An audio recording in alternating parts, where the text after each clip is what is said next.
जय श्री राम, हर हर महादेव। आज वीडियो लेके आए हैं पितरों के बारे में, यानी पितृ दोष क्या है और पितृ दोष के लक्षण क्या है, कौन होते हैं पितर, कैसे बनते हैं, यानी कहने का मतलब क्या है, पितरों के बारे में बताते हैं। इस वीडियो में हम आपको पितरों के बारे में बताएंगे। पितर यानी हमारे घर में परिवार में कोई व्यक्ति गुजर जाता है, उसका अगर कर्म नहीं होता, उसका मृतक कर्म नहीं होता, उसका पिंडदान नहीं करते, या काल मृत्यु को गुजर जाता है, उसका कर्म नहीं होता, वह प्रेत आत्माएं हो जाती हैं। और वो प्रेत आत्माएं हमारे घर में, परिवार में या आड़ोस पड़ोस में हमें सेधती है, यानी उनकी प्रेताड़ना शुरू हो जाती है। पितृदोष के लक्षण अगर हम कहते हैं भाई पितृदोष है या नहीं, उसके क्या लक्षण है, यानी घर के सदस्य, जैसे कि घर में सदस्य बीमार रहना, एक से अधिक सदस्य है वो बीमार रहते हैं, या कोई मांगलिक कार्य में रुकावट आना, यानी हमारे बाल बच्चों में, यानी जब संतान जो पैदा होती है या अंगहीन पैदा होती है, अस्वस्थ पैदा होती है, या संतान होकर मर जाती है, तो पितृदोष है। यानी हमारे घर में बच्चों के मांगलिक कार्य नहीं होते, विवाह संस्कार नहीं होता लड़का या लड़की का, तो उसमें पितृदोष है। यानी कोई जमीन विवाद होता है, परिवार में आपसी तालमेल नहीं बनता, यानी घर में हमेशा लड़ाई झगड़े रहना, ये पितृदोष है। पितरों के दोष की वजह से हमारे घर में अशांति फैली रहती है, यानी समस्याएं ज़्यादा रहती हैं। पितरों के दोष से हमारे घर में आमदनी, इनकम, बरकत नहीं होती, कोई भी इनकम नहीं होती, कोई बरकत नहीं होती। पैसा यानी महीने का हम कमाते हैं, उससे कई गुना अधिक हमारे बीमारी में या कोर्ट कचहरी में लग जाता है। यानी पितरों के दोष की वजह से न तो हम मकान का निर्माण कर सकते हैं, न घर में मांगलिक कार्य कर सकते हैं, यानी कहना मतलब मांगलिक जो कर्म है वो हम नहीं कर सकते अगर हमारे घर में पितरों दोष है। पितरों दोष के निवारण के लिए क्या उपाय करें? सबसे पहले आपके घर में पितृदोष है, अगर ये कार्य में रुकावट आती है तो आपको क्या उपाय करना है?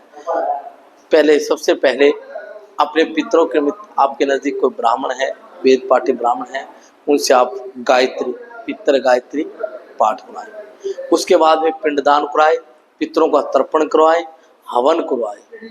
अगर ये भी नहीं कर सकते तो आप अपने घर में अखंड रामायण का पाठ कराएं, जिससे कि आपके पितृदेव प्रसन्न होकर आपको आशीर्वाद प्रदान करें। ये भी नहीं करवा सकते, आप अपने घर में ब्राह्मण का भोजन कराएं और यानी कन्याओं का भोजन करें, जिससे कि आपका पितरों का दोष समाप्त हो जाए।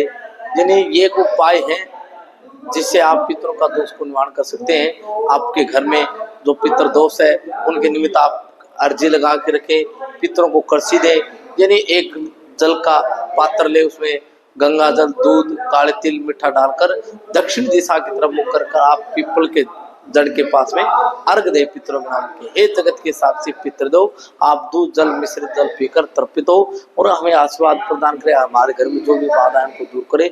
अर्जी कैसे लगाई जाती है पितरों की, उसके बारे में बताते हैं। आप एक सफेद चादर लेंगे, सफेद वस्त्र, उस वस्त्र में उसके एक पल्ला, जो 4 पल्ले होते हैं, उसके एक पल्ले में 5 लौंग, 5 इलायची, 5 चावल के दाने, 5 पीपल के पत्ते बांध कर रख दो। बाकी जो 3 पल्ले हैं उनको 3 पीढ़ी तक, पिता, दादा, परदादा, अगर पिता मौजूद है तो दादा, परदादा और सरदादा, यानी 3 पीढ़ी तक। और हर व्यक्ति के, हर पितर के निमित्त पिता पर पिता वर पर पितामह के निमित्त 365 यानी 1 साल की 1 रुपए के हिसाब से अर्जी लगा दे, बीच में एक नारियल बांध के रख दे और उसको वार कर रख दे अपने घर के अंदर, कहीं भी अपना पितर स्थान बना कर वहां रख दो। या उसी दिन से शाम के समय मैन के गेट जो होते हैं उसके कोड़े सिलाएं, सुबह को जोत लगाएं और दक्षिण दिशा की तरफ मुख करके आप पितरों के निमित्त यानी सूर्य भगवान को अर्घ दें, या पीपल के पेड़ में, यानी जो मैंने बताया था कलसी का लोटा लेकर। इस प्रकार से आप 41 दिन ये कर्म कराएं। उसके बाद में आपके नजदीक जो ब्राह्मण है, वेद पाठी ब्राह्मण है, आपके जो कुल पुरोहित है, उससे यज्ञ कराए, हवन कराए, और जो नारियल आपने वार के रखा है उसको आपको जल प्रवाहित कर दें, और जो वस्त्र है, जो अर्जी लगाई है, वो उसको ब्राह्मण को दान कर दें, जिससे कि आपका पितृ दोष है वो शांत हो जाएगा। आपके पितर आपको प्रसन्न होकर आपको आशीर्वाद देंगे और आपके हर मनोकामना पूर्ण होगी। ये एक सूक्ष्म सा उपाय करके देखें, आपके घर में पितरों की कृपा से आपके वार न्यारे हो जाएंगे। ये आपको सूक्ष्म उपाय है, जिससे आपके पितृदेव प्रसन्न हो जाएंगे, आपके घर में जो पितृ दोष दूर हो जाएगा और आपको आशीर्वाद देंगे, आपके हर कार्य में आपका फायदा करेंगे। और घर से जब भी निकलते हो, कोई भी कार्य निकले, तो अपने पितरों को बता के निकले, अपने बड़े बुजुर्गों को बताएं कि हे पितृ जगत के साक्षी, मैं इस कार्य के लिए जा रहा, आप मेरे साथ रहे, आपके पितृ आपके साथ खड़े पाएंगे, आपका हर कार्य। यानी सिंपल सी सीधी सी बात है, आप पितरों को जितना मानोगे उतना ही आपका सिद्ध होगा। जय गुरुदेव।